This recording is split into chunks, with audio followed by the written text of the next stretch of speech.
গরম হয়ে গেছে। চিংড়িটা আগে থাকতে আমি নুন হলুদ মাখিয়ে রেখেছিলাম, এবার একটা একটা করে তেলে দিয়ে দেবো।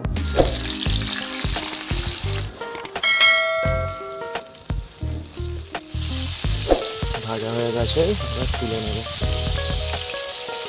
মশলাগুলো দিয়ে দেবো, এলাচ, দারচিনি, লবঙ্গ, শুকনো লঙ্কা আর চিনি দিয়ে খুব ভালো করে ভেজে নেব।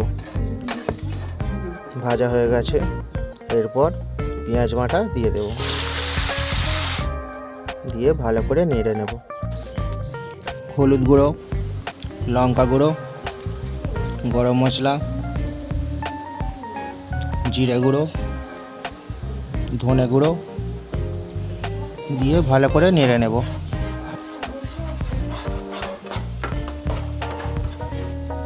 লবণ দিয়ে দেবো, এরপর টক দইটাও দিয়ে দেব।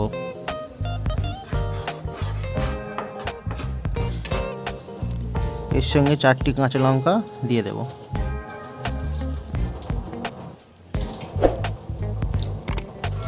একই সঙ্গে নারকেলের দুধ দিয়ে দিলাম।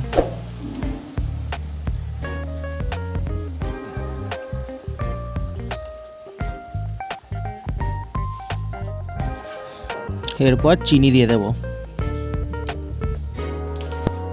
এরপর আদা বাটাটা দিয়ে দেব, তারপর একটা একটা করে চিংড়িগুলো দিয়ে দেব।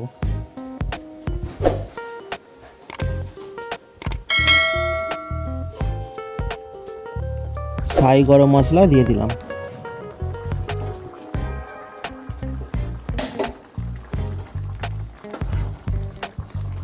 এবার 10 মিনিট ধরে ঢেকে রাখবো।